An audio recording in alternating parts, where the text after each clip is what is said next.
Tonight, we explore the life of Abraham Lincoln, the humble rail splitter who became America's 16th president and reshaped a broken nation. From a log cabin in the Kentucky wilderness to the echoes of the Gettysburg Address, Lincoln's story is one of tragedy, triumph, and a relentless pursuit of unity. So before you get comfortable, as always, take a moment to like the video and subscribe to the channel, but only if you enjoy this kind of calm, reflective storytelling. Also, let us know where you're watching from and what time it is for you. Sometimes these stories are so engaging, we forget they're meant to help us unwind. Now, it's time to dim the lights, turn on a fan for some quiet background noise, and let's cover what we have for tonight, together. It all began in the quiet hills of Kentucky. On February 12, 1809, in a one-room log cabin near the small town of Hodgenville, a child was born into poverty. His name was Abraham Lincoln. He would grow up to lead a nation, but that future felt impossibly far away as he took his first breaths on the cold, dirt floor of a frontier home. His family was poor, so poor that even candles were a luxury. His father, Thomas Lincoln, was a wandering carpenter and farmer, a stern man who worked with his hands and believed in hard labor. His mother, Nancy Hanks Lincoln, was gentle, warm, and deeply spiritual. From her, Abraham inherited a sense of quiet reflection that would stay with him for the rest of his life. The Lincolns moved often, chasing land and opportunity, first in Kentucky, then across the Ohio River into Indiana. The land was rough, life was harder.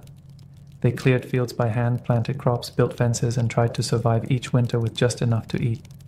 And then, when Abraham was just 9 years old, tragedy struck. His mother fell ill with milk sickness, a deadly disease caused by drinking the milk of cows that had eaten a poisonous plant. She died quickly, and the loss shook the family to its core. For Abraham, it left an invisible wound that never quite healed. He would carry that grief quietly, folding it into the melancholy that shaped his personality. But light returned to the Lincoln home when his father remarried a kind widow named Sarah Bush Johnston. She brought warmth and structure to the family, and she brought books. She saw something in young Abe, something thoughtful and curious. While Thomas Lincoln wanted his son to swing an axe, Sarah encouraged him to open a book. And he did, again and again. The boy from the log cabin had no fancy tutors, no fine clothes, and barely any schooling, but he had a burning hunger to learn. In a world that expected him to plow fields and remain forgotten, Abraham Lincoln quietly began to grow, not in size alone, but in spirit. It was a humble beginning, but even the tallest trees come from the smallest seeds, and Lincoln was just beginning to rise. Abraham Lincoln grew up surrounded by silence, deep forests, long winters, and the slow rhythm of frontier life. But inside that silence, something stirred. While other boys swung axes and hunted game, Abraham was often found beneath a tree, a book open in his lap, lost in a world far from the wilderness. Formal education was almost non-existent in the backwoods of Indiana. In total, Lincoln may have had less than a year of traditional schooling, but he didn't let that stop him. He would borrow any book he could get his hands on, sometimes walking miles just to read a few precious pages. The Bible, Aesop's Fables, Robinson Crusoe, and later Shakespeare all became his silent teachers. His stepmother Sarah noticed this. She once said that Abraham read all the books he could lay his hands on and would repeat them word for word. She saw something in him that others missed, an almost sacred hunger to understand the world, to make sense of things most boys never even questioned. But life wasn't easy for a boy who read instead of fought. His father, Thomas, didn't fully understand Abraham's obsession with books. He valued hard work, not hard thinking. And while Abraham did his chores, splitting rails, hauling water, tending animals, his mind often wandered elsewhere. He dreamed of distant places, of ancient heroes, of justice, honor, and freedom. People noticed how strange he was. He was tall, awkward, and incredibly strong, yet quiet, almost shy. And when he did speak, his words carried a weight beyond his years. His neighbors were baffled by this lanky teen who could quote entire passages of poetry then out-wrestle the strongest man in the county, but underneath his calm voice and polite manner was a restless energy. Lincoln wasn't satisfied with the life he'd been born into. The log cabin had taught him how to survive, but the books taught him how to think, and more importantly, how to dream. He once wrote, "The things I want to know are in books. My best friend is the man who'll get me a book I ain't read." It was in those pages, lit by candlelight, that Abraham Lincoln first began shaping the mind and the heart that would one day guide a nation through its darkest storm.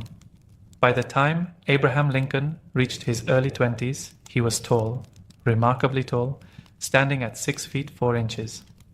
He wore clothes that rarely fit, his pants always a little too short, his sleeves a little too loose.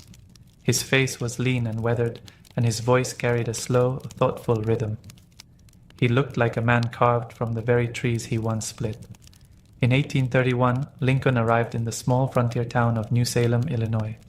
He had no money, no formal training, and no clear plan. But he had something more powerful than a resume. People liked him. Almost instantly. He took a job as a store clerk, and though the store wasn't always busy, Abe made an impression. He was known for being honest to a fault. If someone overpaid by a few cents, he would walk miles just to return the change. If he borrowed a book or tool, he always brought it back, sometimes in better condition than when he received it. His honesty earned him a nickname, Honest Abe. But it wasn't just his integrity that won people over, it was his wit. He told stories, long, meandering, hilarious stories. Stories that made people forget their troubles and lean in a little closer. He had a gift for language and timing, a way of turning even a simple anecdote into something unforgettable. He wasn't polished. He wasn't educated. But in New Salem, Lincoln began building something important. Trust. People came to him for advice, for laughter, and eventually for leadership. In 1832, he ran for the state legislature. He lost, but he didn't disappear. 2 years later, he tried again, and this time he won. In between, he served briefly in the Black Hawk War, not as a fighter, but as a captain. He never saw combat, but he was elected by the men, another sign that people believed in him. Lincoln's time in New Salem was short, but it was foundational. It was there that he tasted the beginnings of public life. There, that quiet boy who read by firelight became a man people listened to. He wasn't just telling stories anymore. He was beginning to write one of his own. After his time in New Salem, Abraham Lincoln set his sights on something bigger, the law. He had no formal degree, no classroom, no teacher. Instead, he studied alone, borrowing law books and reading them late into the night, just as he had done with poetry and scripture in his boyhood. By 1836, he passed the Illinois bar exam and became a licensed attorney. Springfield, Illinois became his new home, a growing town full of energy, politics, and ambition. There, Lincoln joined a law firm and began taking on all kinds of cases: property disputes, debts, assaults, even murder trials. He quickly earned a reputation as a skilled, fair, and ethical lawyer. He spoke plainly in court, used humor when needed, and never humiliated his opponents, even when he outsmarted them. But Springfield didn't just shape Lincoln's career, it also changed his heart. It was there that he met Mary Todd, a well-educated woman from a wealthy Kentucky family. Mary was unlike anyone Lincoln had ever known. She was sharp, confident, and shared his interest in politics. Their courtship was complicated. They were engaged, then separated, then reconciled again. Some of Lincoln's friends said he wasn't sure if he was good enough for her. Others believed he feared he couldn't give her the life she deserved. Still, on November 4th, 1842, they married. Their union was passionate and stormy. Mary had a fiery temper and suffered from emotional instability. Lincoln, calm but often distant, struggled with melancholy. They loved each other deeply, but lived through many difficult seasons together. They had 4 sons, Robert, Edward, William, and Thomas, though heartbreak would touch the family again. Edward died at just 4 years old. Willie, perhaps Lincoln's favorite, died of illness in the White House at age 11. Only Robert would live into adulthood. Behind the courtroom victories and rising public career, Lincoln carried a deep private sorrow. He was often quiet, spending long hours alone. Friends described his sadness as something that never left him, like a shadow following just behind. But through it all, he kept going. He had begun to see that the law was more than just rules and arguments. It was about people, about fairness, about right and wrong. And somewhere deep inside, Lincoln was already imagining a country that could be more just than the one he had inherited. By the mid-1850s, America was cracking under the weight of its own contradictions. It called itself the land of liberty, yet millions were still enslaved.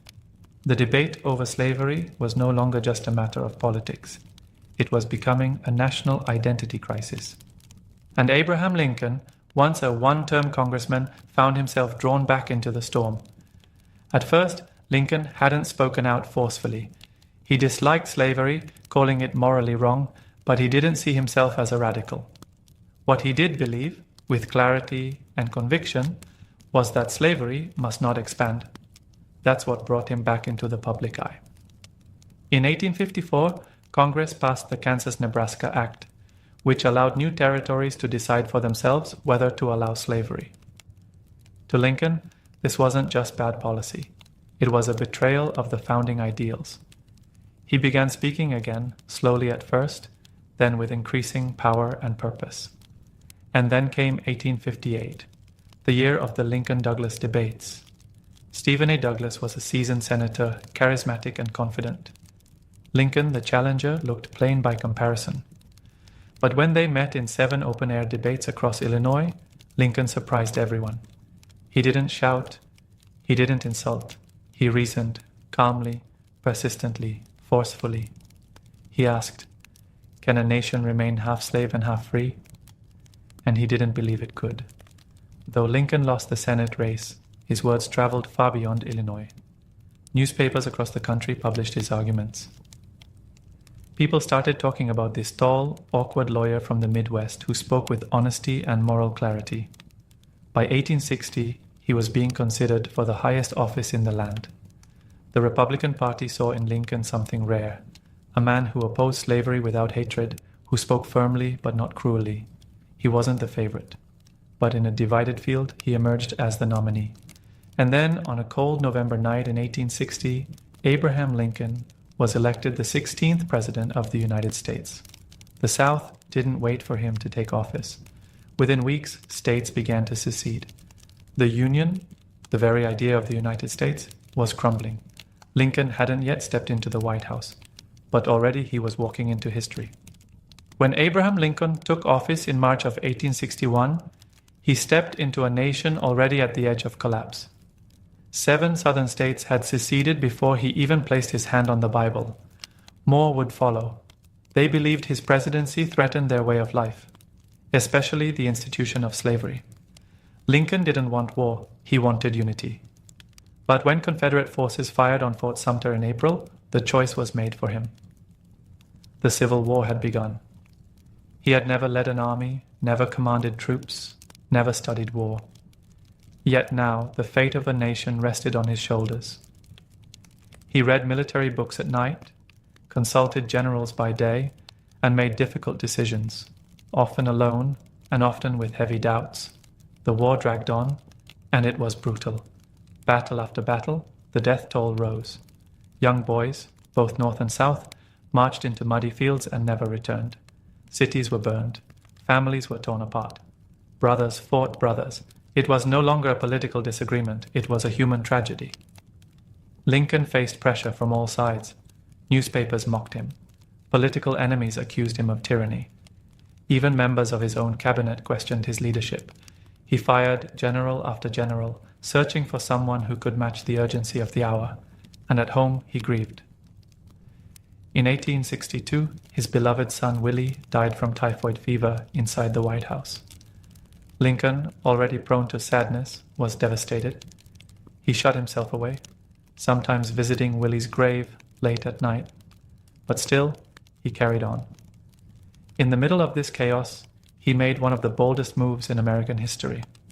On January 1st, 1863, Lincoln issued the Emancipation Proclamation. It declared that all enslaved people in Confederate-held territory were now free. It didn't end slavery overnight, but it changed the war. It turned the fight into a moral battle, not just to save the Union, but to redefine it. Lincoln once said, "If slavery is not wrong, nothing is wrong." And with that document, he put the full weight of the presidency behind that belief. He didn't just want to win a war. He wanted to win the soul of a country. As the war raged on, Abraham Lincoln understood something deeply. That battles might decide the outcome of a war, but words could shape the soul of a nation. He had always been a man of careful speech, choosing each phrase with patience. But in 1863, standing on a battlefield soaked with blood, he would give a speech that would live forever. The Battle of Gettysburg had been one of the deadliest of the war. Over 50,000 men were killed, wounded, or missing. The town was left scarred, the fields turned into graveyards. In November, months after the battle ended, Lincoln traveled to Gettysburg to dedicate a national cemetery. He wasn't the main speaker. That role belonged to a well-known orator who spoke for over 2 hours. Then Lincoln stood up. He pulled a folded piece of paper from his coat and began to speak. His voice was quiet, and the speech lasted barely 2 minutes. Just 272 words. No grand gestures, no dramatic flourishes. Just clarity, purpose, and poetry. 77 years ago, he began, reaching back to the founding of the nation. He reminded the crowd and the country that this war was not only about preserving the Union, it was about proving that a government of the people, by the people, for the people, shall not perish from the earth. It was a promise, a reminder, a challenge. At first, many were silent. Some didn't know what to make of such a short speech, but over time, those words became something more. They were repeated in classrooms, engraved on monuments, and memorized by generations. In a time of chaos, Lincoln offered simplicity. In a time of hatred, he offered dignity. He didn't speak to crush his enemies. He spoke to lift the living, to give meaning to the fallen. The Gettysburg Address wasn't just a speech. It was a turning point, not of the war, but of national identity. Lincoln redefined what it meant to be American, not just united by borders, but united by ideals. He believed words could heal, and with 272 of them, he helped a grieving nation begin to remember what it stood for. By the beginning of 1865, the end of the war was finally in sight. After 4 long, bloody years, the Union armies were closing in on the Confederacy. Cities had fallen, supply lines were collapsing, and with every passing week, the South's resistance began to crumble. But Abraham Lincoln didn't celebrate. He was tired, not just in body, but in soul. The war had aged him. His face was lined, his eyes heavier, his once dark hair now almost entirely gray. Friends and reporters noted how thin he'd become. The burdens of war, death, and national division had carved their weight into his frame. And yet his focus never shifted. Even as victory approached, he thought not about punishment, but about healing. In his second inaugural address, delivered in March 1865, Lincoln spoke not with triumph, but with grace. He didn't gloat. Instead, he offered words of reconciliation. With malice toward none, with charity for all, he said, urging the nation to bind up its wounds and care for those who had suffered on both sides. It was one of his most beautiful speeches, calm, humble, and deeply human. Then, on April 9th, Confederate General Robert E. Lee surrendered to Union General Ulysses S. Grant at Appomattox Courthouse. The war was over. The Union had been saved. And slavery, the institution that had divided the country for centuries, was finally ending. Across the North, bells rang and crowds cheered. There was a sense of relief, of cautious hope. People imagined a future of rebuilding, of reunion. Lincoln began making plans, not just to restore the South, but to reimagine what America could become. He would never get the chance. Just 5 days after Lee's surrender, on the evening of April 14, 1865, Lincoln attended a play at Ford's Theater in Washington, D.C. As he sat in his theater box, A well-known actor and Confederate sympathizer named John Wilkes Booth slipped in and shot him in the back of the head. Lincoln never regained consciousness. He died the next morning. April 15th, with his wife Mary by his side and the nation in mourning. He had lived to see the war end, but not the peace that followed.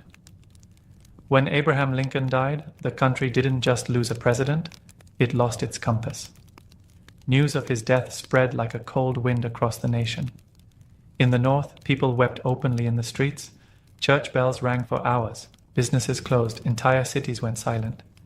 Even those who had once criticized him now spoke of his greatness with reverence. His body was placed in a grand funeral train that journeyed from Washington, D.C., all the way back to his home in Springfield, Illinois. Along the route, thousands lined the tracks, standing in silence as the train passed. Men removed their hats, women held their children close. It wasn't just mourning. It was a farewell to the man who had held them together during the country's darkest hour. Lincoln was buried in Oak Ridge Cemetery, near the town where he had once walked as a young lawyer. The grave would soon be marked by a towering monument, and later still, his face would be etched in stone at Mount Rushmore and printed on currency.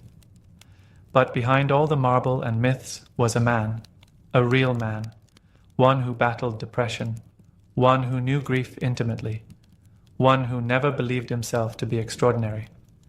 And yet, he changed everything. Lincoln didn't live to see the full impact of his work.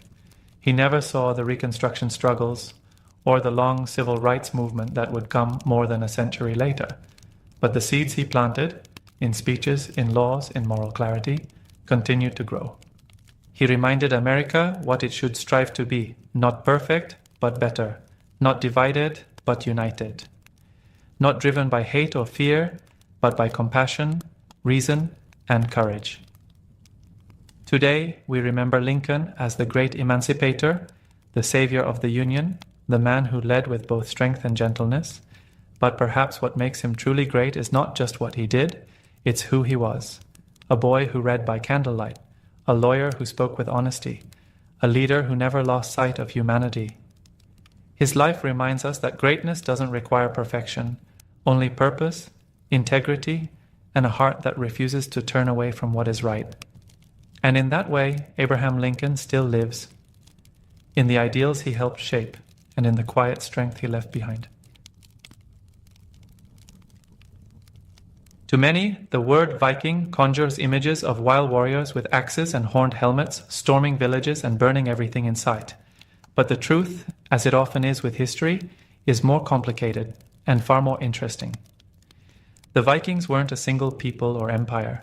They were Norsemen, seafaring tribes from modern-day Norway, Sweden, and Denmark, living between the late 8th and early 11th centuries. To themselves, they weren't even Vikings. The term Viking was more a verb than a name. To go Viking meant to go on an expedition, sometimes to trade, sometimes to raid.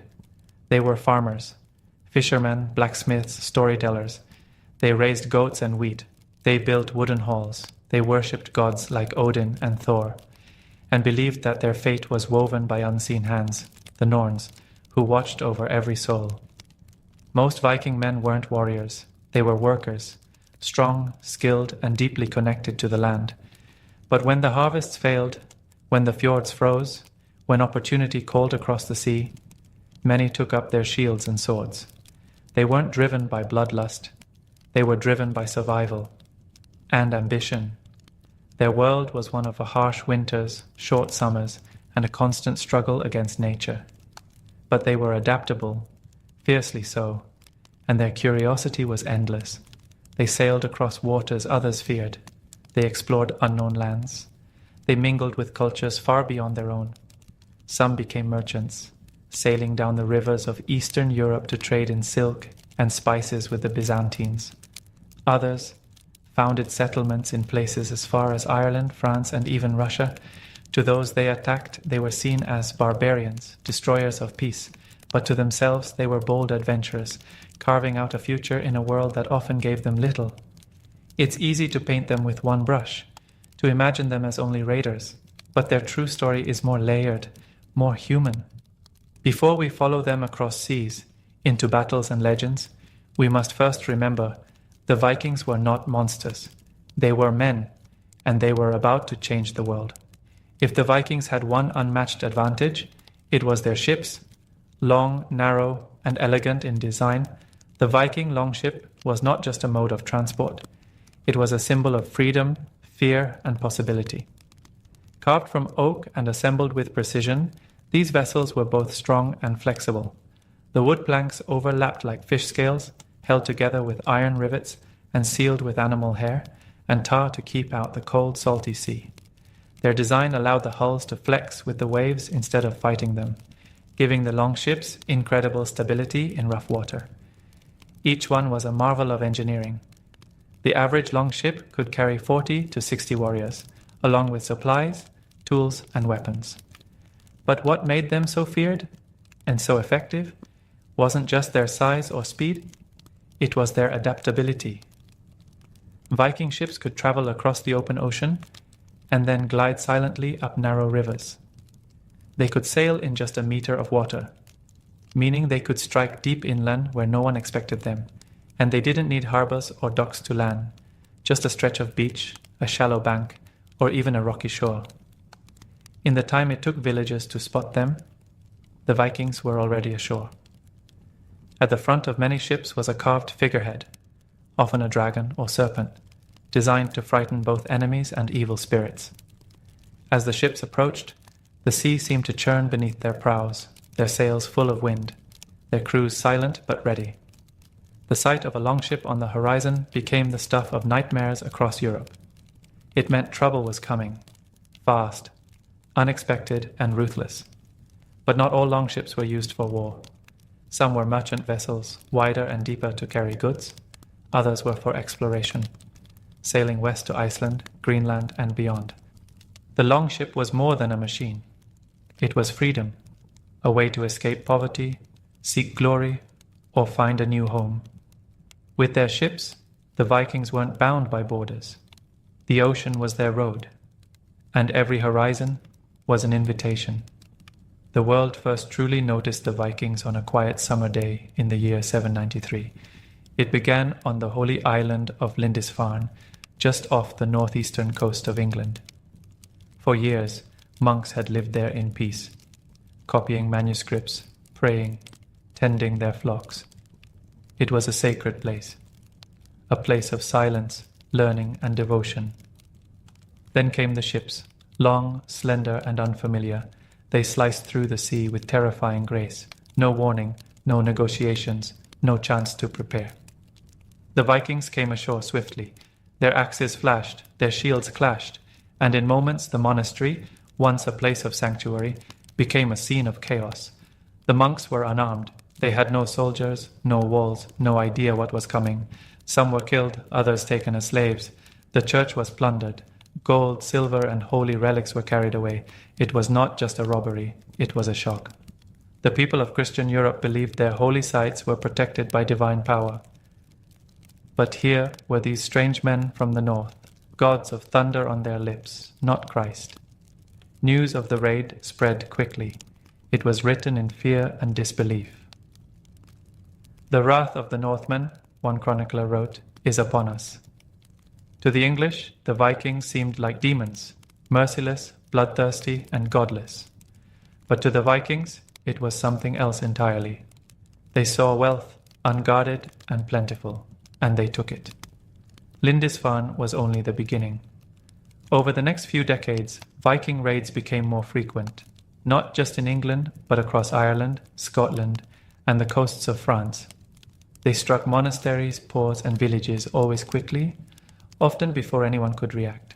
They didn't come to destroy for destruction's sake. They came for silver, spices, livestock, and slaves, to survive, to gain. And yes, sometimes, to prove their courage.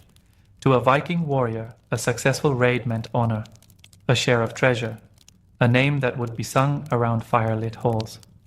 But these early raids sparked something bigger. They changed how the world saw the North, and they marked the beginning of an age when no coast was ever truly safe again. Though history often remembers Vikings as brutal raiders, That's only one part of the story. Not long after the first waves of raids swept across the coasts of Europe, something curious happened. The Vikings didn't always leave. They stayed, they built, they became settlers. In Ireland, towns like Dublin and Wexford began as Viking outposts. Simple camps where raiders could rest, repair their ships, and prepare for the next strike. But over time, these camps grew. Markets appeared. Homes were built. Families formed. The raiders had become residents. It happened again and again. In northern England, the Vikings carved out a territory called the Danelaw, land under Norse control, where Viking law was enforced instead of English rule. In Scotland, the Orkney and Shetland Islands became Norse strongholds. Even in modern-day Russia, Vikings, known there as the Rus, navigated the rivers and began ruling over Slavic towns, founding trade centers that would one day become cities like Kiev. But one of the most important shifts happened in France. In 911, a Viking leader named Rollo struck a deal with the Frankish king Charles the Simple. Rollo had been raiding northern France for years, his fleet attacking along the River Seine. But instead of continuing the endless violence, Charles offered land in exchange for peace. Rollo accepted, and the region became known as Normandy, the land of the Northmen. There, Norse culture slowly blended with Frankish tradition. Vikings became Christian. They adopted local customs, language, and farming techniques. Within a few generations, their descendants would be fully French, and yet still carry the legacy of their Viking roots. This pattern repeated across the Viking world. The same hands that once swung axes began tilling fields. The same ships that carried warriors now transported grain, cloth, and tools. The sword gave way to the plow. Viking settlers intermarried with local populations. They learned new languages. They brought their gods, and sometimes left them behind. They didn't just invade, they transformed. The image of the wild, lawless Viking hides a deeper truth. They weren't just destroyers of kingdoms, they were founders of them. To understand the Vikings, you must understand what they believed. Because behind every raid, every voyage, every final breath on the battlefield was a belief in something greater, something eternal. The Norse world was filled with gods, giants, spirits, and fate. They believed that life was not random, but woven, literally, by three mysterious beings known as the Norns. These sisters sat at the base of the world tree, Yggdrasil, and spun the destinies of every man and woman. At the center of this mythic universe was Odin, the Allfather. A one-eyed god of wisdom, war, and poetry, Odin had traded one of his eyes for knowledge. He was always seeking, just like the Vikings themselves. Then there was Thor, the thunder god wielding his mighty hammer Mjolnir. He protected gods and humans alike from the forces of chaos, riding into battle with lightning in his wake. Many Vikings wore Thor's hammer as an amulet, a symbol of strength and courage. Freya, the goddess of love, beauty, and war, also played a central role. It was said that she claimed half the souls of fallen warriors, taking them to her hall, while the other half went to Odin's great hall, Valhalla. Ah, Valhalla. To the Vikings, death was not something to fear. If a man died bravely in battle, he would be carried by Valkyries, warrior maidens of Odin, to the golden halls of Valhalla, where he would feast, fight, and celebrate until the end of days. But if a warrior died of sickness, cowardice, or old age, he would not go to Valhalla. He would fade into a quieter, lesser afterlife. To die without honor was the greatest tragedy. This belief shaped how Vikings lived. They welcomed risk. They faced battle with courage, not because they didn't fear death, but because they hoped to earn a place in the next world. Their myths weren't just stories, they were instructions, guides for how to live with pride, face hardship, and meet death without flinching. For the Norse, the gods were not distant, they were present, watching, waiting. And when a Viking lifted his sword and charged into danger, he wasn't alone. It's one of the most iconic images in popular culture. A Viking warrior, towering and wild, with a snarling beard and a helmet adorned with massive, curved horns. It looks fierce. It looks bold. But it's not true. The idea that Vikings wore horned helmets is a myth, one born not from archaeology, but from art and theatre, centuries after the Viking Age had ended. No Viking helmet with horns has ever been found. None appear in carvings, tapestries, or descriptions from the time. The helmets that have been discovered, like the famous one found in Geirmundur, Norway, are simple, practical, and made of iron, rounded, reinforced, and close-fitting, built for function, not intimidation. So where did the horned image come from? It began in the 1800s, during the Romantic era, when artists and composers became fascinated by ancient myths and warrior cultures. When Richard Wagner composed his famous operas about Norse gods and heroes, costume designers needed a look that matched the drama. They added horns. These theatrical helmets looked powerful on stage. They gave singers a larger-than-life presence. Audiences were thrilled. And from there, the image stuck. Books, paintings, and later Hollywood films embraced it. Horned helmets became a symbol of wild strength, a shortcut for Viking. But real Viking warriors would have found such helmets ridiculous. Horns on a battlefield would have made them easy targets. The horns could catch weapons, get stuck indoors, or throw off balance during a fight. Vikings were practical people. Their gear was designed for survival, not style. That doesn't mean they weren't artistic. Their weapons and armor were often beautifully carved with knotwork and animals. Their ships bore dragon heads. Their jewelry had deep meaning. But when it came to battle, efficiency mattered most. Even so, the myth lives on. In cartoons, in costumes, in football team logos. It's hard to shake such a bold image, even when history tells a different story. But the truth is more interesting than the fiction. Because the real Vikings didn't need horns to be terrifying.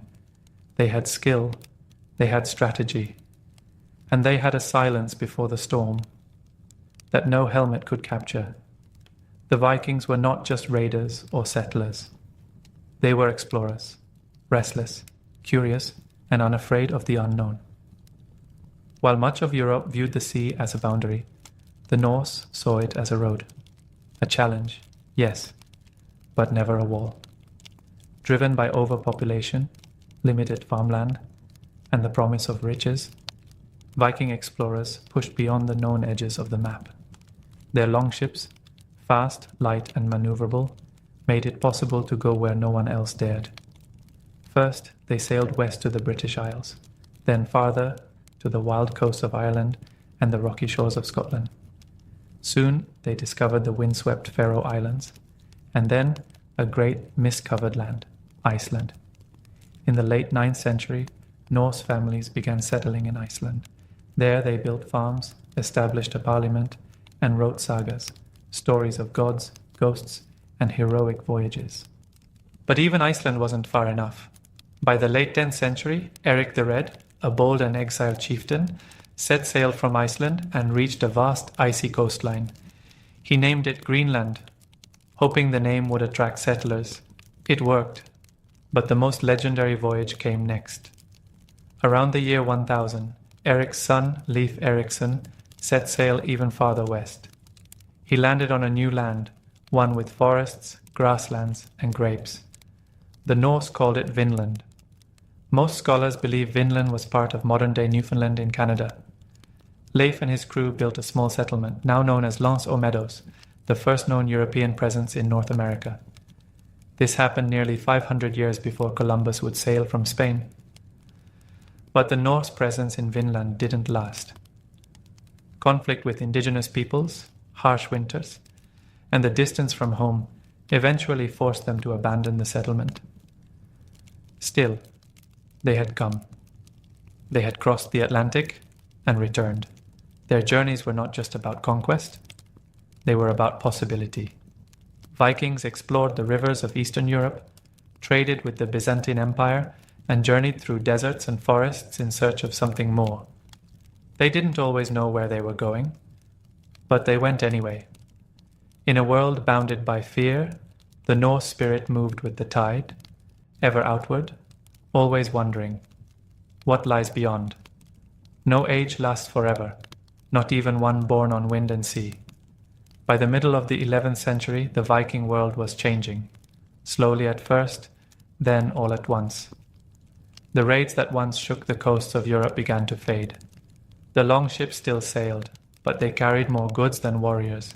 The same hands that once gripped axes were now signing treaties, trading furs, and kneeling in prayer.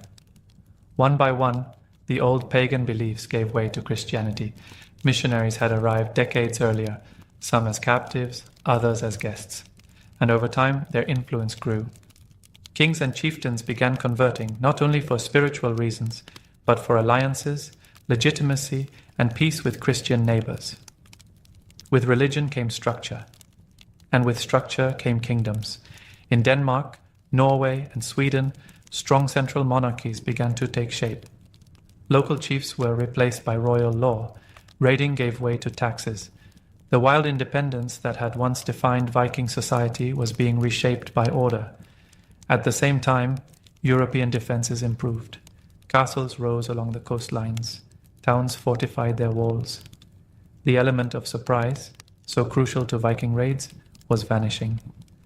The world was simply growing harder for Vikings to thrive in. One of the final chapters came in 1066. A powerful Norse king named Harald Hardrada sailed to England with dreams of reclaiming a throne. He fought bravely at the Battle of Stamford Bridge, but was killed in battle. Just weeks later, another invasion came, this time from William, Duke of Normandy, himself a descendant of Vikings. He conquered England, not as a raider, but as a king.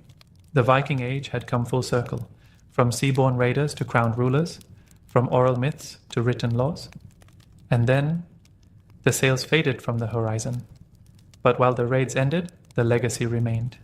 In place names, in languages, in bloodlines, in the fierce independence of Iceland, in the stones carved with runes that still whisper their stories. The age of the Viking had passed, but their spirit, bold, curious, and unrelenting, had already changed the world. And some part of that spirit still sails quietly beneath the surface of our history. The sails are gone, the oars have stopped. The longships rest in museums and burial mounds. But the legacy of the Vikings still moves quietly through the world. They left no empire in the traditional sense, no towering ruins or marble temples, and yet their impact is carved deeply into the bones of modern Europe and beyond. In England, over 1,000 towns and villages bear Norse names. Words like knife, sky, window, and berserk come straight from the Old Norse tongue. Even the days of the week, Tuesday for Tyr, Wednesday for Odin, Thursday for Thor, and Friday for Freya, remind us that the gods of the Vikings still echo in the calendars we live by.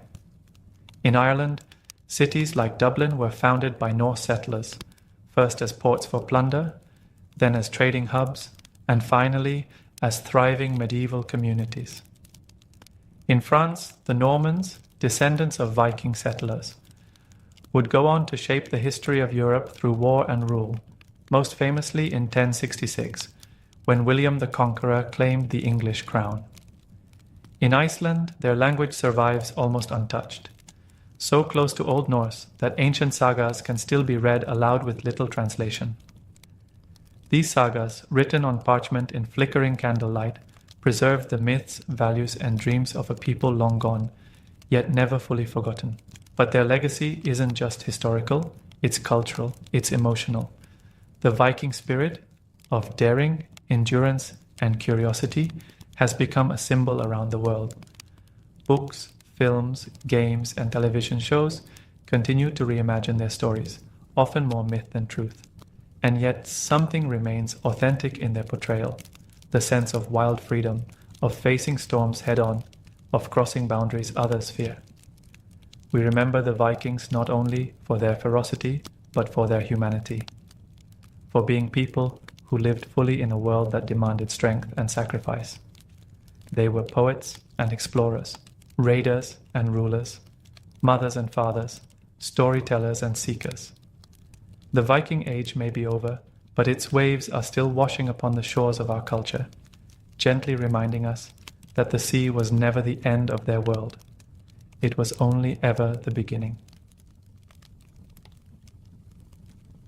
Long before the first Spanish sails appeared on the horizon, there stood a city that seemed to defy nature itself. Tenochtitlan, the capital of the Aztec Empire, rose from the waters of Lake Texcoco like a dream.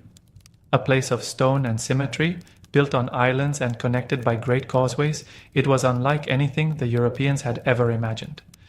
Founded in 1325, according to legend, the Aztecs were guided there by a prophecy to find an eagle perched on a cactus, devouring a serpent. That vision appeared on a swampy lake bed, and there they built their empire, stone by stone, canal by canal. By the early 1500s, Tenochtitlan had become one of the largest cities in the world, with over 200,000 inhabitants. Its avenues were wide and clean, its canals bustled with canoes. The city shimmered with white buildings, vibrant marketplaces, and towering temples. At the heart of it all stood the Templo Mayor, a massive double pyramid that reached toward the sky. One side was dedicated to Huitzilopochtli, the god of war and the sun, the other to Tlaloc, the god of rain and fertility. Offerings, prayers, and, at times, blood were given to keep the balance between earth and sky. Life in the empire was highly structured. Nobles, priests, warriors, merchants, and farmers all had their roles.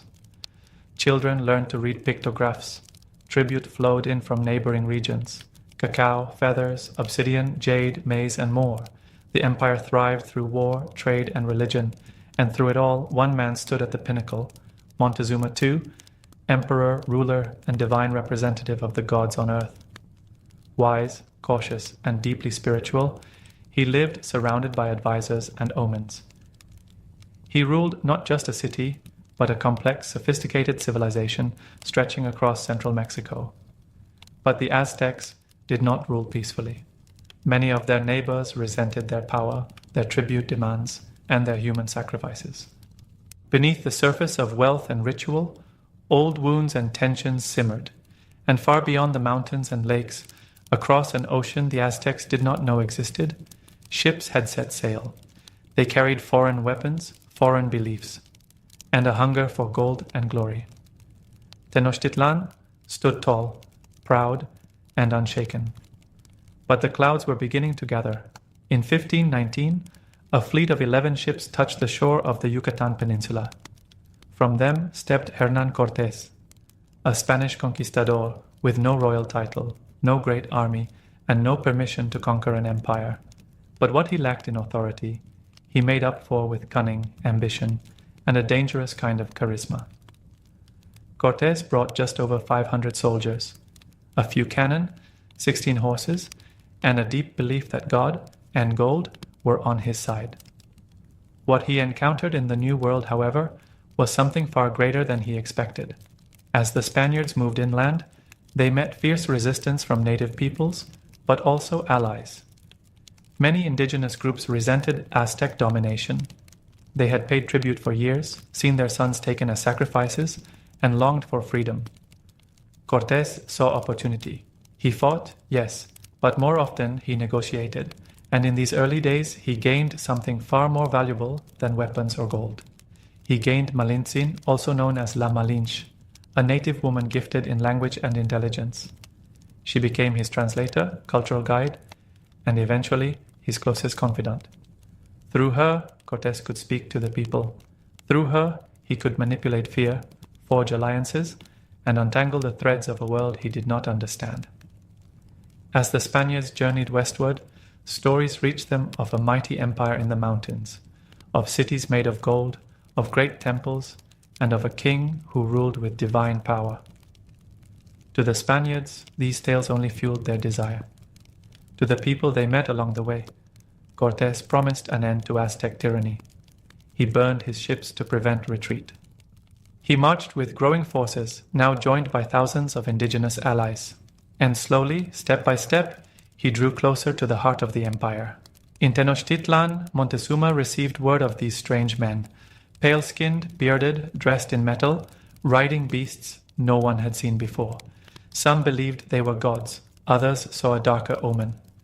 And as Cortés climbed the mountain roads, flanked by allies and armed with fire, both the emperor and the conquistador prepared for a meeting that would change history. One ruled an empire, the other came to end it. On November 8, 1519, two men stood face to face for the first time. Hernán Cortés, the Spanish conquistador, armored, determined, flanked by foreign weapons and native allies. And Montezuma II, the divine emperor of the Aztecs, draped in feathers and gold, ruler of a city that sparkled like a jewel in the lake. It was not just a meeting of men, it was a collision of worlds. As Cortés and his soldiers entered Tenochtitlan, they were stunned. The city stretched for miles, its white temples rising above turquoise canals and busy marketplaces. It was cleaner, larger, and more sophisticated than any city they had seen in Europe. Some Spaniards whispered that they had walked into a dream. Montezuma welcomed them not with spears but with ceremony. He presented gifts of gold, food, and precious cloaks. He offered words of peace and housed Cortés in a royal palace.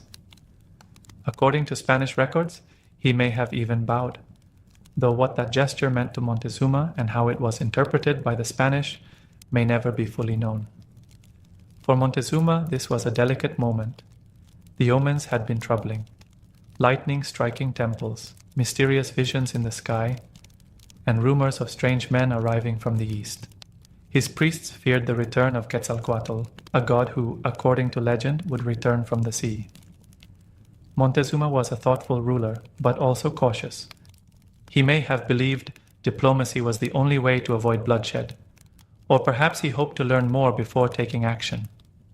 Whatever his reasoning, he chose to receive Cortés as an honored guest rather than an invader. But to Cortés, the reception was a sign of weakness.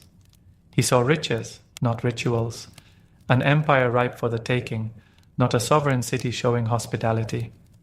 The two men could speak to each other only through layers of translation, from Nahuatl to Mayan to Spanish. Words were chosen carefully, but meaning often slipped through the cracks. Respect was mistaken for submission, ritual mistaken for fear. The Spanish believed they had gained control. The Aztecs believed they were maintaining balance.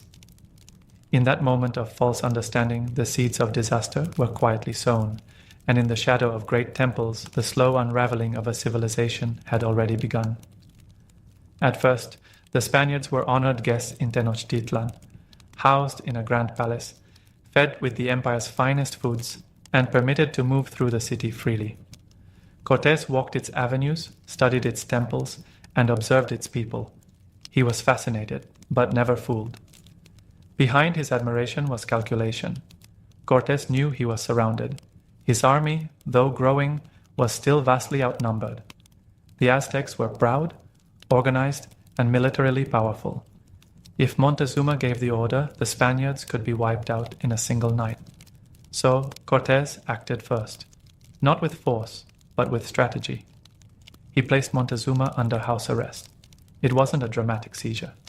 The emperor remained in his palace, still dressed in gold, still treated with honor. But guards now stood at every entrance. The man who had ruled an empire could no longer walk his own city freely. To the Spanish, this was a brilliant move. By controlling Montezuma, they believed they controlled the empire. And for a time, that illusion seemed real. The emperor remained passive, some say resigned. Others believe he hoped to avoid a full-scale war. Perhaps he still believed the Spaniards could be persuaded to leave, or perhaps he had begun to lose faith, not only in diplomacy, but in the gods themselves.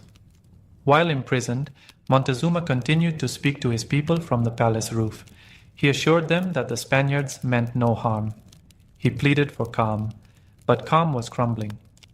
The Aztecs grew restless. Whispers turned to anger. The streets once filled with trade and song were now thick with tension. Many no longer saw Montezuma as a leader.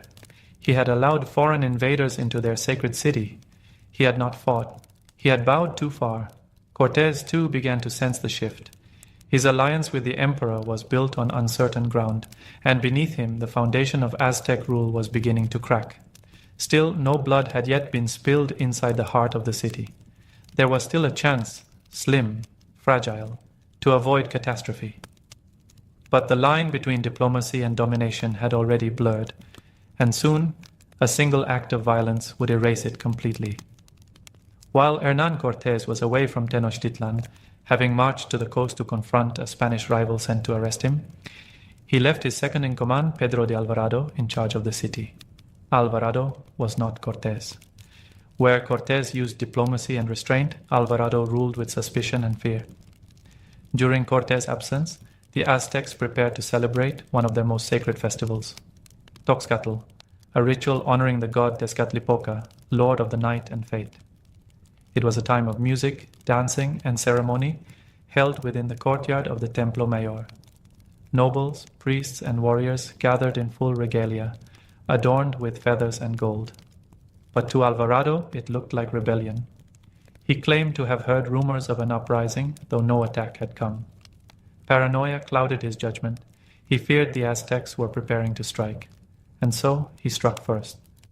As the dancers performed and drums echoed into the sky, Spanish soldiers stormed the courtyard.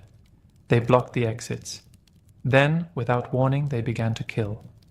They cut down unarmed men, priests, and nobles alike, slashing through the crowd with swords and spears. The blood of the city's most honored citizens soaked the temple stones. Those who tried to flee were cut down. Those who resisted were slaughtered. It was not a battle. It was a massacre. The music stopped. The city fell silent. And then the silence turned to fury. When Cortés returned days later, he found a city transformed. The people, once cautious, were now enraged. The illusion of peace was gone. The Aztecs surrounded the Spanish quarters, blocking the causeways, cutting off supplies. Tenochtitlan had become a trap, a boiling cage of stone and lake water. Inside, Montezuma, still a prisoner, could no longer calm his people. Many no longer listened. Some no longer even believed he ruled. The empire had entered a moment without balance, without direction. Rage filled the void. Cortés tried to salvage what he could. He spoke to Montezuma. He offered gifts. He pleaded for calm. But what had been spilled in the temple could not be swept away. The gods had been insulted. The ancestors shamed. The sacred blood of a civilization had been spilled, and it would demand an answer. Trapped inside a city that once welcomed them, the Spaniards now lived behind barricades. Their food dwindled. Their allies died. Their hopes narrowed to a single thought: escape. Cortés tried diplomacy one last time. He brought Montezuma to the palace rooftop, hoping the emperor could calm the crowds. But the people no longer listened. Some hurled stones. One struck Montezuma in the head. Days later, he died, in silence, under Spanish watch. His death marked the final break. The last symbol of peace had fallen. On the night of June 30th, 1520, Cortés made his move. Under a moonless sky, rain pouring from the heavens, the Spaniards and their native allies began slipping out of the city, carrying with them what they could: weapons, supplies, and gold. Too much gold. Greed slowed them. Armor weighed them down. The causeways, narrow bridges over the lake, became bottlenecks. The Aztecs were waiting. From canoes and rooftops, warriors launched their attack. Arrows rained down, spears pierced the dark. Some Spaniards slipped on the wet stone and fell into the lake, dragged down by their treasures. Others were captured alive. Their fate sealed atop the same pyramids they once marveled at. Cortés fought to keep order, but chaos ruled. Bodies filled the water. Screams cut through the rain. In the darkness, no one knew who lived or died. By dawn, the survivors reached the far shore, bloodied, broken, and hollow-eyed. Cortés sat beneath a tree and wept. This night would be remembered as La Noche Triste, the night of sorrows. Hundreds of Spaniards were dead. Thousands of native allies had perished. The dream of conquest seemed shattered, but it was not the end. Cortés regrouped. The survivors limped toward Tlaxcala, where they rested and rebuilt. More allies joined him, drawn by the shared hatred of the Aztec Empire. Though battered, the Spanish still held their guns, their steel, and their deadly resolve. But something else had already entered Tenochtitlan, invisible, silent, and far more lethal. While swords clashed and causeways ran red, a single infected man had left behind a legacy far more devastating than gold or fire. Smallpox had arrived, and it would finish what weapons could not. While the Spanish mourned their losses and rebuilt their strength, an invisible invader was already at work inside the heart of the Aztec Empire. Smallpox. It arrived quietly, clinging to the breath and skin of a single infected man, a black slave who had traveled with the Spanish forces. No one noticed at first. A cough, a fever, a rash. But then it spread. Tenochtitlan, once a city of color, sound, and life, began to fall silent. Entire families were wiped out in days. Children, priests, warriors, all struck down without warning.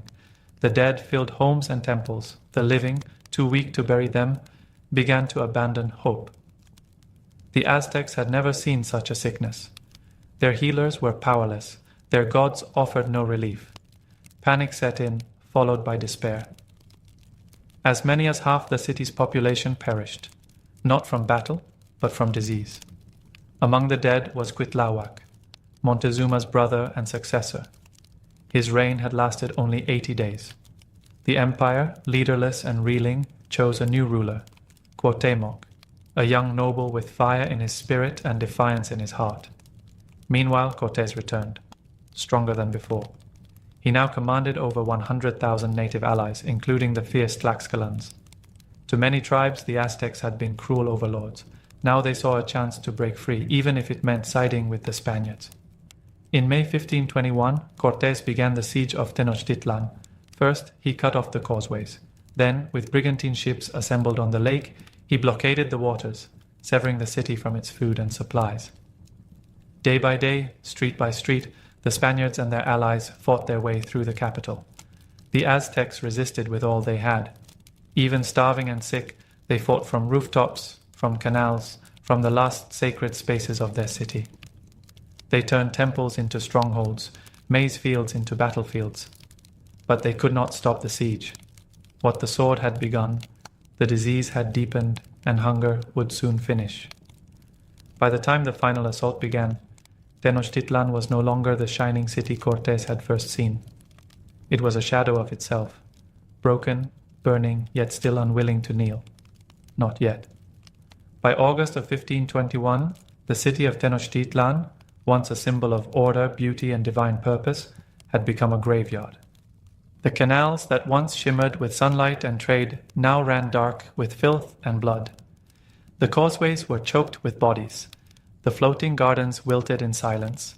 Smoke rose from temples that had stood for centuries. For 93 days, the Aztecs had held on, hungry, sick, and surrounded. They had fought with sharpened stones, obsidian blades, and sheer will. Their new emperor, Cuauhtémoc, refused to surrender. Even as his people collapsed from exhaustion, he believed in the sacredness of their cause. But the siege was relentless. Spanish cannons tore through stone walls. Their brigantines ruled the lake. Thousands of native allies overwhelmed the defenders. No help came. No miracle arrived. And finally, on August 13, 1521, the fighting stopped. Cuauhtémoc was captured as he attempted to flee by canoe. Brought before Cortés, he is said to have spoken with dignity. "I have done what was my duty in defense of my people. Now I am your prisoner. Take this dagger and kill me." Cortés spared him for the moment, perhaps seeing value in a living symbol of conquest. But the city was lost. Tenochtitlan, once home to over 200,000 people, was reduced to ashes and ruins. The temples were looted. Sacred texts were destroyed. Survivors were enslaved or left to starve among the rubble. The lake, which had once nourished the city, was filled in and buried under the weight of empire. In its place, Cortés would begin to build Mexico City, a new capital for a new colony laid atop the bones of a fallen civilization. But something had also died in the Spaniards. The wonder they once felt when they first entered the city had been replaced by silence, by scorched stone, by the echoes of what once was. The conquest was over, the victory was complete.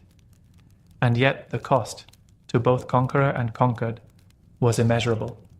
The Aztec Empire, with its gods, its beauty, and its contradictions, was no more, but the story, the memory, the weight of it would live on forever. The Aztec Empire is gone. Its temples lie in fragments, buried beneath asphalt and stone.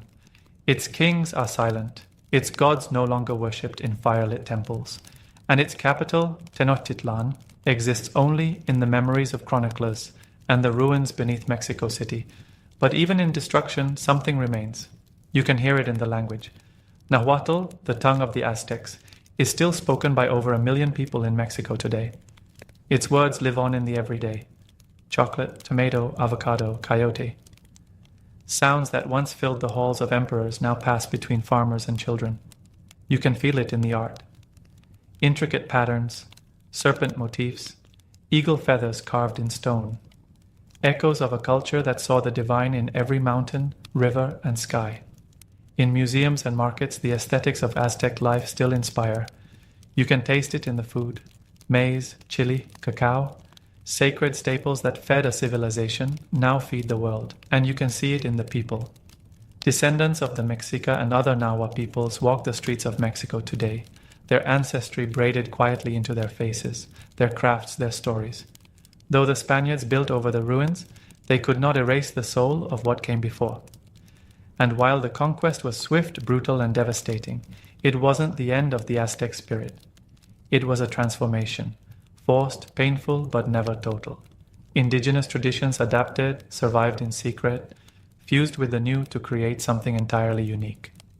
The fall of the Aztec Empire is often remembered as a cautionary tale, a clash of worlds, a collision of ambition and misunderstanding. But it is also a lesson in resilience. For all the gold taken and the blood spilled, the Spaniards could not take the memory. They could not silence the volcanoes that once watched over Tenochtitlan. They could not erase the stories, told in murals, in chants, in whispered prayers to the old gods. And in the shadows of Mexico's cathedrals and its government buildings, stones from ancient temples still lie, quiet and watching. Time may have buried the empire, but its heart still beats beneath the soil, within the people, and in the stories we continue to tell. For the soldiers of World War I, the trenches were more than a battlefield. They were a way of life, carved deep into the European landscape, stretching from the Belgian coast to the Swiss border. They formed a zigzagging network of mud, blood, and wire. When men first entered the trenches, many thought it would be temporary. They imagined a quick war, a few weeks, maybe months. They didn't expect years of mud-soaked silence, of frozen fingers gripping rifles, of sleeping inches from death. The trenches were narrow, often just wide enough for 2 men to pass. The floor, churned by boots and rain, became a thick soup of water and rot. Boards were laid down to form duckboards, but they floated on top of the filth rather than fixing it. In some places, soldiers stood ankle-deep in water for days, their skin softening, blistering, and turning grey. This was the birthplace of trench foot, a condition that turned feet numb, swollen, and eventually black. In severe cases, toes had to be amputated. Above them, barbed wire snarled in every direction. An endless tangle meant to stop the enemy and trap the careless. Just beyond it lay no man's land, the dead zone between trenches, filled with shell holes, shattered trees, and corpses that no one dared recover. Even when the guns were silent, death was always near. Snipers waited for any movement above the parapet. Artillery strikes came without warning, turning calm into chaos in seconds. The air reeked of decay, unwashed bodies, and wet earth. Rats thrived, growing fat on fallen soldiers. Lice burrowed into clothing and skin, causing constant itching and spreading disease. Sleep came in short bursts. Food arrived cold. Mail was a treasure. And yet, the men adapted. They dug deeper, built shelters from sandbags and scrap metal, shared cigarettes, and carved makeshift furniture from broken crates. They made jokes, wrote letters, and waited, day after day. In the trenches, survival wasn't just physical, it was mental. It meant holding on to identity, humor, and hope, even as the world crumbled around them. It wasn't the front lines that broke most men. It was the slow, endless grind of life behind the mud and the wire. In the grim silence of the trenches, where mud soaked through boots and fear was constant, there was one thing that brought warmth more powerful than fire. Letters. Mail call was sacred. A scrap of paper from home, from a wife, a sweetheart, a mother, a child, meant more than rations or rest. It was proof that life beyond the wire still existed, that someone remembered you not as a soldier, but as a person. Soldiers wrote by candlelight, hunched in dugouts, surrounded by the scent of damp earth and tobacco. Their words were simple, sometimes poetic, often fragile.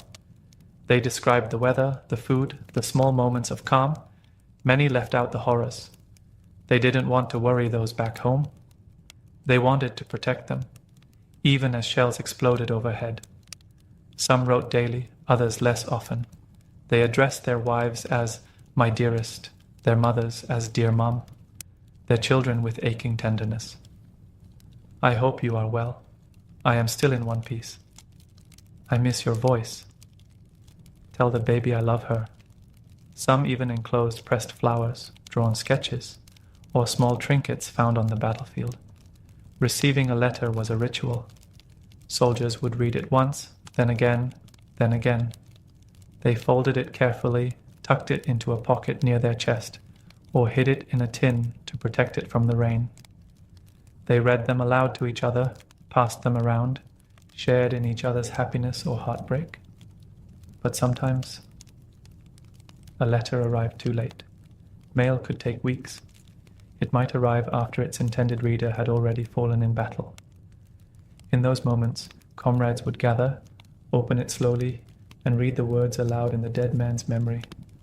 One last connection to the life he left behind. In a war of machinery and madness, where men became numbers and losses were counted by the thousands, letters reminded everyone of their humanity. They were bridges between worlds, one of peace, the other of war.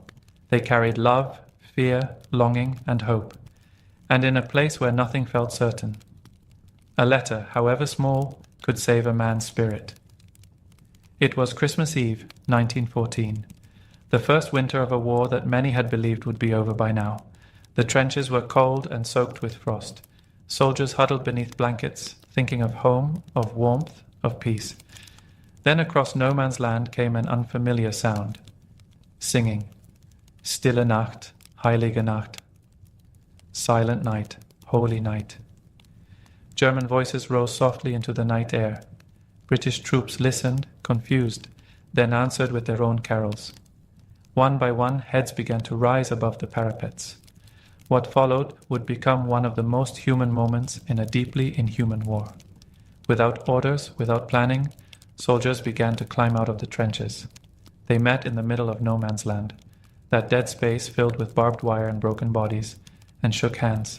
Some exchanged buttons, tobacco, and chocolate. Others offered sausages or plum pudding. And then, someone produced a ball. A game of football began, boots kicking through mud and snow, rifles left behind.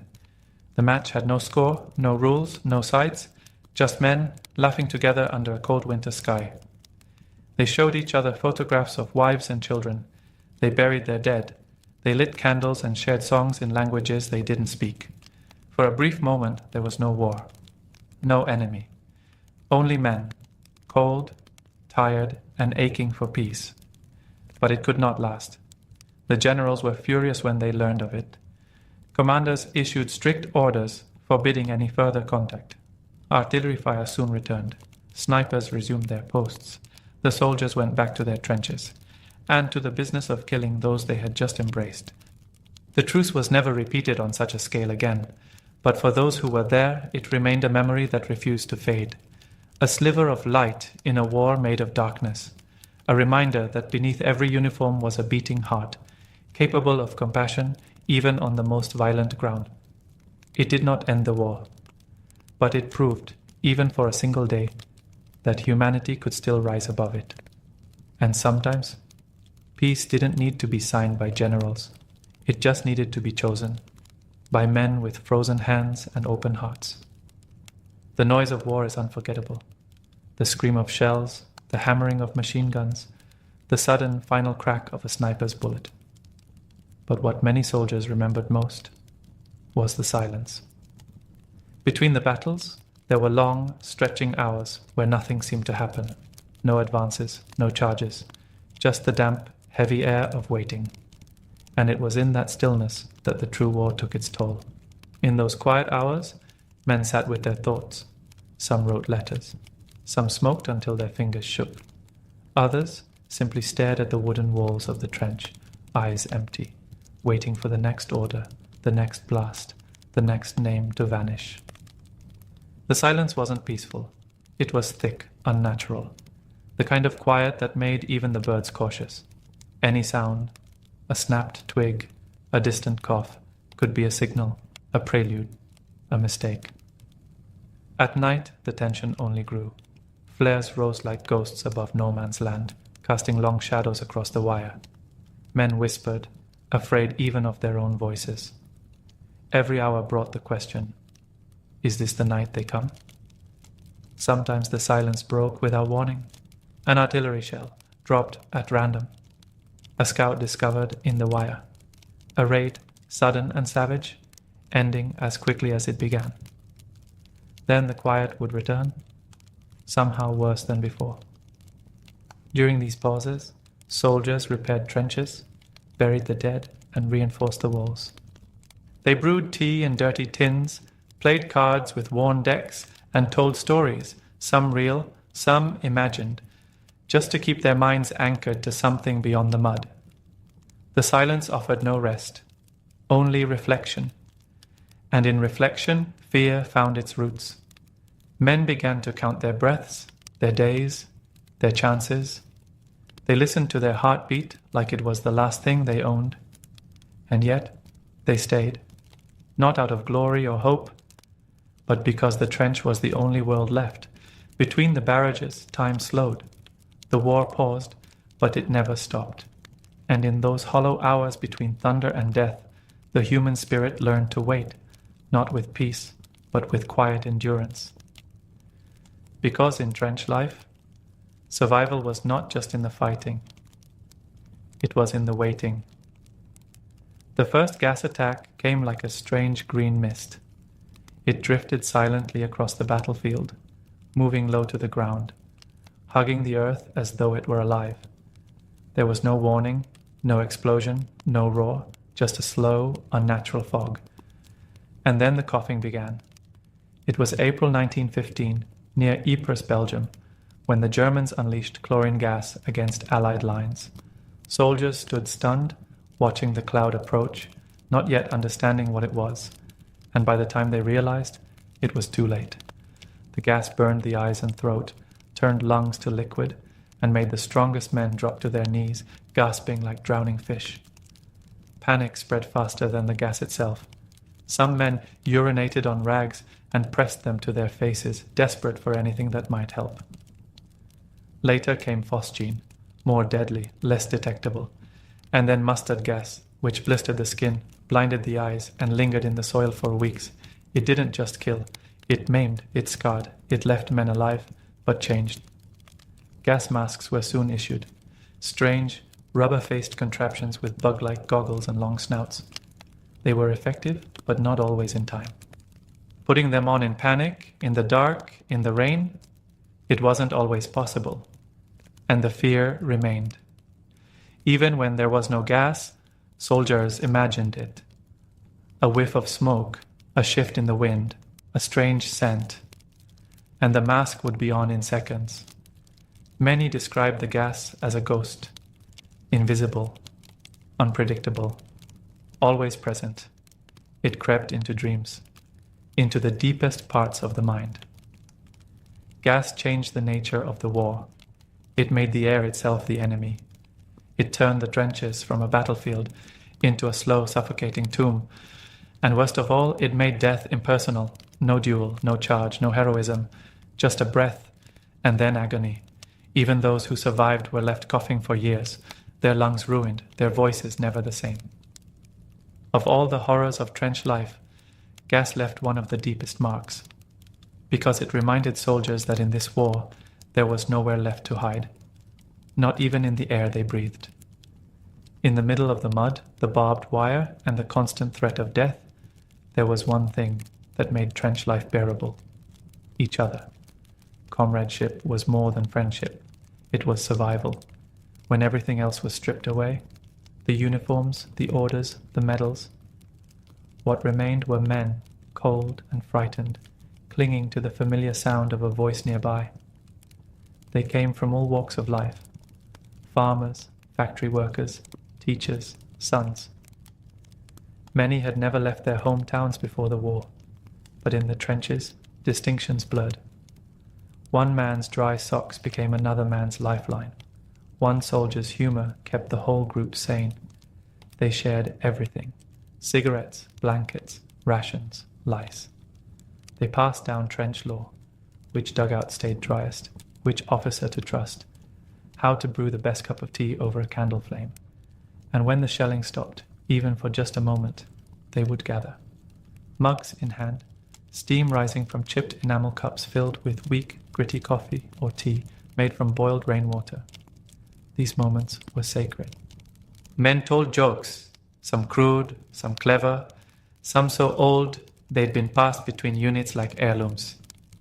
They sang songs that reminded them of home. Sometimes they played cards. Other times, they simply sat, grateful for the silence, for the warmth, for the company. They spoke of things beyond the war, of sweethearts and sisters, of favorite meals and summer days long gone. Some made plans for after the war, where they would go, what they would build, who they would marry. Others didn't speak at all, but listened, letting the words of their mates carry them somewhere safer, even for just a few minutes. And when one of them fell, it wasn't an anonymous name on a casualty list. It was someone they'd laughed with, argued with, shared a blanket with. A missing seat in the circle. A silence louder than the guns. In a war filled with so much loss, it was the small human connections that held men together. It wasn't glory or nationalism or orders that kept them in the trenches. It was the bond between brothers, forged not in fire but in frost, laughter, and the simple comfort of a hot drink passed hand to hand. Night in the trenches was a different kind of terror.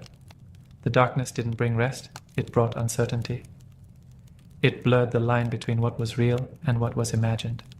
Shadows stretched across no man's land. The sky, once filled with birds and clouds, now held only silence and the occasional flare, burning bright and unnatural in the cold air. Every sound mattered. A distant footstep, a shovel scraping dirt, the sharp click of a rifle bolt. Each noise could mean an enemy patrol, a raid, or worse, an ambush. Men took turns on sentry duty, standing motionless, eyes straining into the dark, hearts pounding against their ribs. A mistake could mean a bayonet in the chest, or a whispered death in the mud. Some nights snipers waited, their scopes trained on even the faintest flicker of movement. A single spark from a cigarette could be a soldier's last mistake. Sleep, when it came, was brief and uneasy. Soldiers dozed with boots on, rifles close, often in shallow dugouts, barely wide enough to roll over in. Dreams, when they came, were filled with thunder and smoke. Many learned not to dream at all. The cold crept into bones. Blankets were damp. Bodies pressed together for warmth. And still the fear remained. But not every night brought death. Some were eerily quiet. Too quiet. And that quiet could be just as deadly. It was during these calm stretches that the mind played tricks. Was that a figure moving beyond the wire? Did you hear footsteps? Or was that just the wind? Whispers passed through the trenches like secrets. Orders were given in silence. Patrols sent out in groups of 3 or 4, slipping into no man's land like ghosts, to gather intelligence, lay wire, or sometimes just to remind the enemy they were not alone. Letters were written under flickering candles. Some were love notes, others were goodbyes. not always labeled as such, but written with the quiet knowledge that they might be the last. The night asked questions the day was too busy to consider. Will I survive? Will anyone remember me? And yet, when the sun finally rose, casting weak light over the wreckage of wire and earth, the men were still there, tired, cold, but alive. In the trenches, every sunrise was a victory. Not every wound in the trenches came from bullets or shrapnel. Some were quieter, invisible, but just as deep. Life in the trenches wore men down, not just in body, but in spirit. Each day chipped away at something. Strength, clarity, hope. And for many, the greatest cost of war wasn't death. It was surviving it. Trench foot, caused by standing for days in cold, wet boots, turned skin pale and soft, then black, then dead. Some men lost toes, others lost feet. Lice burrowed into uniforms, causing constant itching and spreading disease. Rats gnawed on food, equipment, even the fallen. But it was the unseen injuries that lasted longest. Shell shock, what we now know as PTSD, left men broken in ways the military didn't understand. Or worse, didn't acknowledge. Some returned home unable to speak. Others flinched at loud sounds for the rest of their lives. Many had nightmares that never left them. At the time, some commanders called it cowardice, a failure of character. But the truth was far more tragic. These men weren't weak. They were overwhelmed. Minds shaken by the constant stress, the relentless noise, the horror they had witnessed. And then there were the dead who couldn't be reached. Bodies lay out in no man's land, too dangerous to recover, too sacred to forget. They were reminders, markers, silent witnesses to the cost of every advance and every retreat. The emotional toll was immense. Some soldiers carried guilt for surviving when their closest friends had not. Others felt numb, their emotions buried beneath layers of mud and grief. Even rest wasn't easy. Soldiers on leave struggled to adjust to quiet towns and warm homes. They couldn't speak of what they'd seen. They didn't know how. And those who hadn't been to the front couldn't understand. War changed them. Not just how they looked or how they walked, but how they felt, how they loved, how they lived. The guns may have fallen silent in moments, but the damage continued, deep and wide. The trenches didn't just consume bodies, they consumed memories, voices, joy, and the echoes of that loss would carry far beyond the battlefield for years to come. The guns finally fell silent on November 11th, 1918. At the 11th hour of the 11th day of the 11th month, the war to end all wars officially came to a halt. But silence did not mean peace. Across the Western Front, soldiers emerged from the trenches slowly, cautiously, not quite believing the noise was truly over. Some wept, others stood in stunned quiet. A few stared across no man's land, wondering if the men who had once fired upon them now felt the same strange emptiness. The war was over, but the trenches remained. They didn't vanish. They sat in the mud, abandoned, slowly sinking back into the earth that had been torn apart for 4 long years. Boots, helmets, rusted rifles, and letters never sent were left behind. Small pieces of lives that had once filled those narrow walls. And the soldiers? They returned home, but they didn't come back the same. Many struggled to find their place in a world that had moved on without them. The familiar streets of their towns felt foreign. The laughter of children sounded distant. Some found comfort in silence. Others were haunted by it. The war had reshaped them, their posture, their sleep, their sense of safety. Some limped from old wounds. Others carried scars no one could see.